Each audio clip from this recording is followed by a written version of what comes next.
ప్యాన్లో ఆయిల్ వేసుకొని కట్ చేసిన ఆనియన్స్ అండ్ గ్రీన్ చిల్లీస్ వేసుకోవాలి. అంటే మీ స్పైసీనెస్కి తగ్గట్టు మన గ్రీన్ చిల్లీస్ తీసుకోవాలి అనమాట. నేనైతే 3 తీసుకున్నా.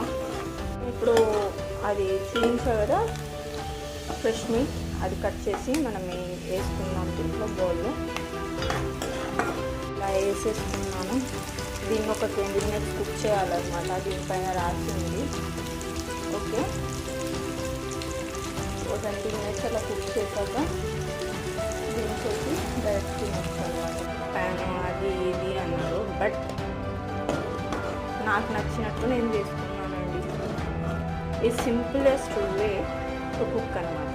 మీకు ఇంకా ఇది కూడా రాదు, అసలు కుకింగ్ రాదు